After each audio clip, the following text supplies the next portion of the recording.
Hello friends, basic education channel में आपका स्वागत है। मैं हूं नियो। इस क्लास में हम सामाजिक अंकेक्षण के क्वेश्चन सॉल्व करेंगे। आप वीडियो में बने रहिए और देखिए कि आपसे कितने प्रश्न हल हो रहे हैं। चलिए क्लास स्टार्ट कर दें। सबसे पहले पिछली जो क्लास था, ठीक है, उसमें जो क्वेश्चन पूछा गया था आपसे, उसका आंसर देख लेते हैं। क्वेश्चन था, निम्नलिखित में से कौन सी वाटरशेड समिति की विशेषता नहीं है। पहला ऑप्शन है वाटरशेड समिति का गठन ग्राम सभा के द्वारा किया जाता है।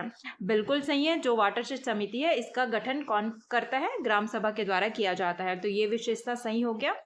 दूसरा है वाटरशेड समिति का पंजीयन कराना अनिवार्य है, तो ये जो ऑप्शन है ये भी सही है। जो वाटरशेड समिति है इसका पंजीयन सोसाइटी रजिस्ट्रीकरण अधिनियम 1860 में कराना अनिवार्य होता है। ठीक है, सोसाइटी रजिस्ट्रीकरण अधिनियम 1860, तो ये ऑप्शन भी सही है।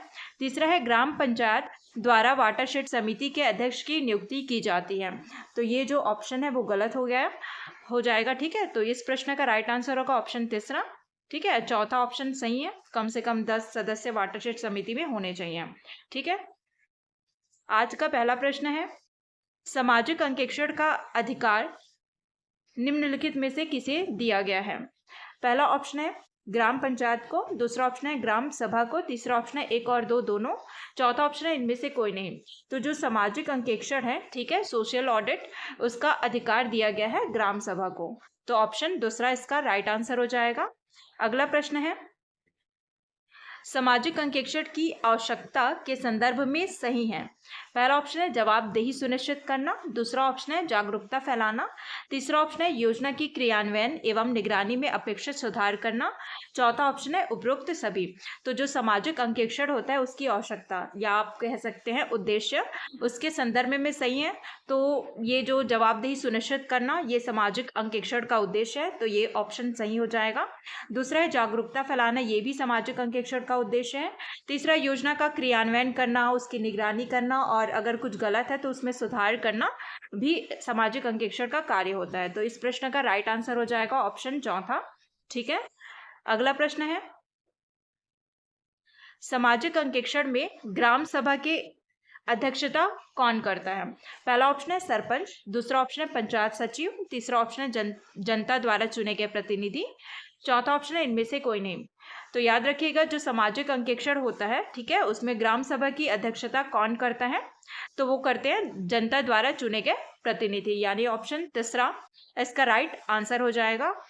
अगला प्रश्न है, सामाजिक अंकेक्षण की घोषणा जिला कार्यक्रम समन्वयक या कार्यक्रम अधिकारी द्वारा कम से कम कितने दिन पूर्व की जाती है। पहला ऑप्शन है 15 दिन, दूसरा ऑप्शन है 30 दिन, तीसरा ऑप्शन है 45 दिन, चौथा ऑप्शन है 60 दिन। तो जो सामाजिक अंकेक्षण है इसकी घोषणा जो है, जो निर्धारित तिथि के कम से कम 30 दिन पूर्व की जाती है। ठीक है, किसके द्वारा? जिला कार्यक्रम समन्वयक या कार्यक्रम अधिकारी के द्वारा इसकी घोषणा की जाती है 30 दिन पूर्व, तो ऑप्शन दूसरा इसका राइट आंसर हो जाएगा। अगला प्रश्न है, सामाजिक अंकेक्षण समिति एवं ग्राम स्तरीय सतर्कता व निगरानी समिति के सदस्यों का चयन किसके द्वारा किया जाता है। पहला ऑप्शन है मुख्य कार्यपालन अधिकारी, दूसरा ऑप्शन है सरपंच, तीसरा ऑप्शन है पंचायत सचिव, चौथा ऑप्शन है ग्राम सभा। तो इसका राइट आंसर हो जाएगा ऑप्शन चौथा, ग्राम सभा के द्वारा जो है सामाजिक अंकेक्षण की जो समिति है और उसके जो ग्राम स्तरीय सतर्कता व निगरानी समिति है उसके सदस्यों का चयन ग्राम सभा करती है। ठीक है, इसके द्वारा किया जाता है सदस्यों का चयन। अगला प्रश्न है, सामाजिक अंकेक्षण के उद्देश्य हैं। पहला ऑप्शन है धन राशि का सदुपयोग, दूसरा ऑप्शन है आवश्यकताओं का सही निर्धारण, तीसरा ऑप्शन है योजनाओं में पारदर्शिता एवं उत्तरदायित्व बनाए रखना, चौथा ऑप्शन है उपरोक्त सभी।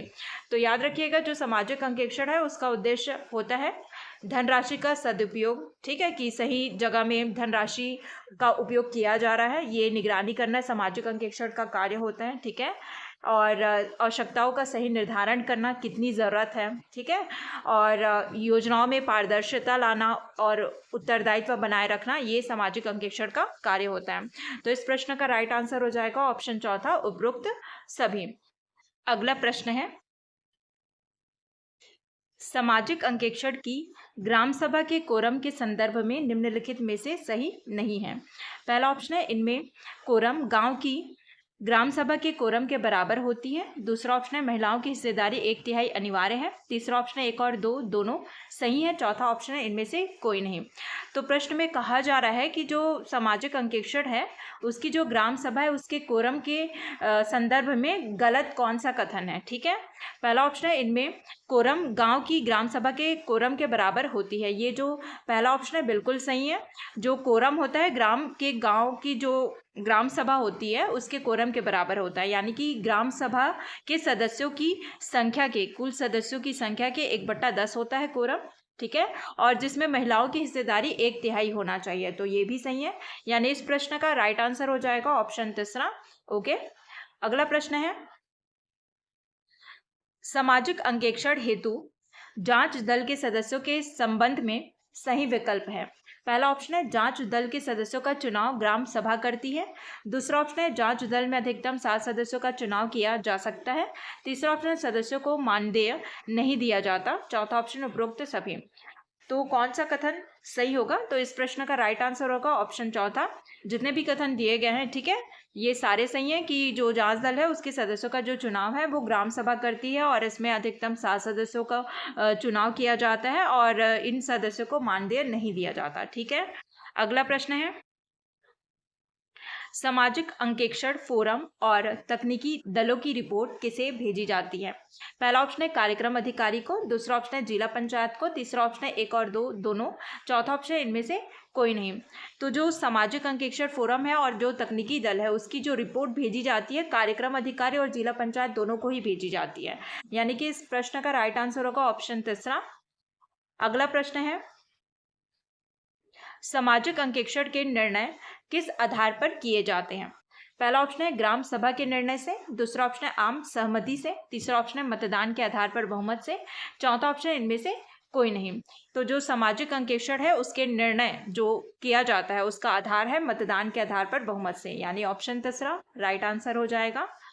अगला प्रश्न है सामाजिक अंकेक्षण में जांच दल के सदस्यों का चुनाव कौन करेगा? पहला ऑप्शन है ग्राम सभा। दूसरा ऑप्शन है जनपद अध्यक्ष। तीसरा ऑप्शन है सरपंच। चौथा ऑप्शन है जिला पंचायत अध्यक्ष। तो जो सामाजिक अंकेक्षण है उसमें जो जांच दल है उसके सदस्यों का चुनाव किया जाता है ग्राम सभा के द्वारा, यानी ऑप्शन पहला इसका राइट आंसर होगा। अगला प्रश्न है सामाजिक अंकेक्षण में गठित दल कितने समय के लिए होंगे? पहला ऑप्शन है 1 वर्ष के लिए। दूसरा ऑप्शन है पंचायत के पूरे कार्यकाल के लिए। तीसरा ऑप्शन है एक ही सामाजिक अंकेक्षण की प्रक्रिया के लिए। चौथा ऑप्शन है उपरोक्त में से कोई नहीं। तो याद रखिएगा जो सामाजिक अंकेक्षण में जो गठित दल है उसका समय होता है एक ही सामाजिक अंकेक्षण की प्रक्रिया के लिए। ठीक है, तो ऑप्शन तीसरा राइट आंसर होगा। अगला प्रश्न है सामाजिक अंकेक्षण किया जाता है। पहला ऑप्शन है रोजगार गारंटी योजना। दूसरा ऑप्शन है ग्रामीण यांत्रिकी सेवा। तीसरा ऑप्शन है BRGF योजना। चौथा ऑप्शन है उपरोक्त सभी। तो इस प्रश्न का राइट आंसर हो जाएगा ऑप्शन चौथा उपरोक्त सभी। अगला प्रश्न है सामाजिक अंकेक्षण की प्रमुख समस्याएं हैं। पहला ऑप्शन है लोगों में जानकारी का अभाव। दूसरा ऑप्शन है सामाजिक सरोकार होना। तीसरा ऑप्शन है उपरोक्त सभी। चौथा ऑप्शन है इनमें से कोई नहीं। तो जो सामाजिक अंकेक्षण होता है उसका समस्या ये होता है कि लोगों में जो है जानकारी का अभाव होता है। ठीक है, तो ऑप्शन पहला सही होगा। दूसरा ऑप्शन सामाजिक सरोकार होना ये भी सही है।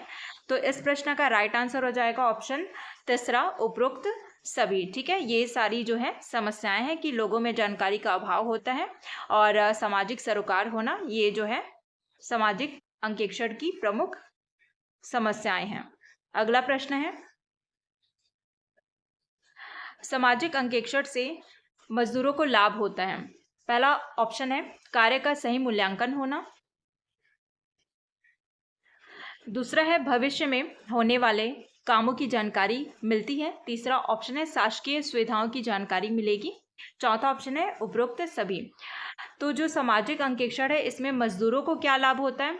तो ये लाभ होता है कि उनको उनके जो मजदूरी है उनका सही मूल्यांकन मिलता है, मतलब सही पैसे मिलते हैं उनको उनके कार्य का। भविष्य में जो भी काम है उसकी जानकारी उनको मिलती है सोशल ऑडिट से। तीसरा ये है कि शासकीय सुविधाओं की जानकारी मिलती है। ठीक है, तो इस प्रश्न का राइट आंसर हो जाएगा ऑप्शन चौथा। आपके लिए आज का प्रश्न है, मनरेगा सामाजिक अंकेक्षण का प्रावधान है।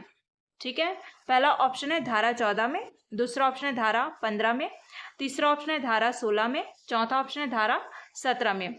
तो इस प्रश्न का राइट आंसर आपको कमेंट सेक्शन में बताना है। अगर वीडियो पसंद आया होगा तो वीडियो को लाइक ज़रूर करें और चैनल को सब्सक्राइब करें। मिलते हैं अगले वीडियो में। Thank you.